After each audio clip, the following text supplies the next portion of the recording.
special edition of Indian Defence News and Analysis. I will be in conversation with Colonel Sudeep Mukherjee, who has been a career soldier and a very high caliber artillery gunner. He has walked the length and breadth of the line of control and seen the Chinese up front. I'll be talking with him about the Doklam crisis and how he understands the psychology of the global times. Welcome to you, Mukherjee. Thank you so much, Nandi. So, as we just started it, that how do you understand the global times from the psychological point of view?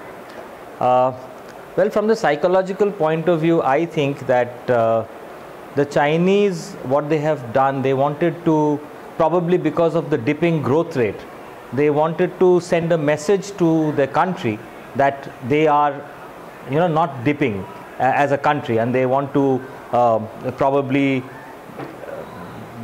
be, when they are comparing themselves to India, which is a growing power, that they are still on top. Absolutely, and since you have got a very vast experience of the line of actual control, and you have walked in the on the borders of NEFA, you must have got some chance to interact with the Chinese as well. So how do you feel, what is their psychological make at the ground level? See, at the ground level, at that point of time when I was there in Arunachal, there wasn't too much of interaction soldier to soldier. However, we could see them and they could see us because we were pretty close to each other. You see, why I asked this question was that when we compare ourselves to the Pakistanis of the line of control, though we do not have that kind of interaction there also, but there is a communication which is non-verbal. Correct. So how do you find that non-verbal communication different on the line of actual control to the line of control? I would say that during times when things are good, there is much more camaraderie between us and the Pakistanis. Okay. I mean, there are some posts in which the entry to the post or the way to come into the post is visible to the Pakistanis and not visible to Indians. And that's when the Pakistanis tell the Indian soldiers that, somebody is coming up to your post. Whereas in the Chinese, there's always a gap in communication. Somehow they like to keep to themselves and not open up to the Indian soldiers. Even when we used to, wave sometimes, or we would have visitors come up and wave to the Chinese, they would not respond. So there is probably I feel there is a cultural difference which is not there with the Pakistanis. With the Pakistanis, we are more, similar subcontinent, same language, same culture, same stock.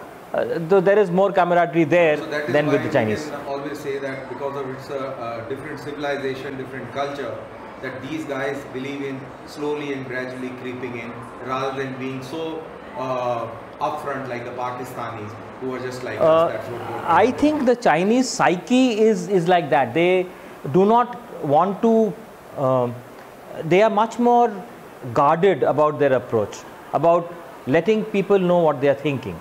Even if you see politically, like Danbir, you're an expert on the geopolitical matters that happen. I don't follow that. I follow the psychology of how people think. The Chinese are more guarded. They, suddenly you'll find them take a decision which comes out of the blue, like this Doklam thing that we are seeing nowadays.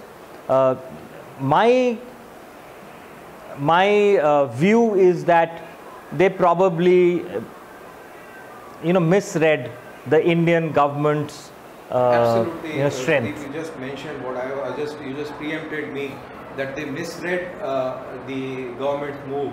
In fact, I recall what happened in Depsang in 2013 when these guys came into our territory, and when the foreign minister then was asked about the situation, he said that the situation is not very big, it's not a big issue, it's just like an acne on the face. So from acne to this resolute stand which our country has taken, so what has taken in your view, what has taken for the government of the day to take the stand what it has taken in Doklam? I think when we are talking about 2013, probably the foreign policy then was different. Now if you see, Narendra Modi has been moving around, meeting the world leaders, and perhaps has made himself one of the, the leaders of one of the rising countries of the world. And the world is with the country. And the world is with the country over especially this Doklam controversy. I think the entire world, the US, Russia, all the other powers are with Colonel, India on do this. you feel that we have also grown in strength as far as capacity is concerned in past 2.5 3 years? I think Militarily, I think the Indian Armed Forces is a very, very professional outfit. I have not only served in the Indian Army, I have served in the Strategic Forces Command, which is a tri-service organization, and I've interacted very closely with Air Force and naval officers as well. I think we are professionally very, very sound, and when we say that this has to be done, it has to be done. When we say it can be done, it can be done. I think through your channel, if I have something to say to your viewers, is that there's no need to panic. Absolutely. The Indian Armed Forces are a very, very professional outfit. They know what they're doing, and they are very competent. Global Times is ratcheting up the rhetoric, and every day it comes up with a peace and all. So basically, it is targeting the psychology of the Indians. In fact, you were mentioning that what a person talks and what a person thinks. Yes. So what happens is the modality that I am, I'm working with, and I'm working with for a long time now, is called neuro-linguistic programming, and that one of the parts is called meta modeling, in which you can go from what the surface structure is, that is what people say, to what they are thinking when they are talking about it.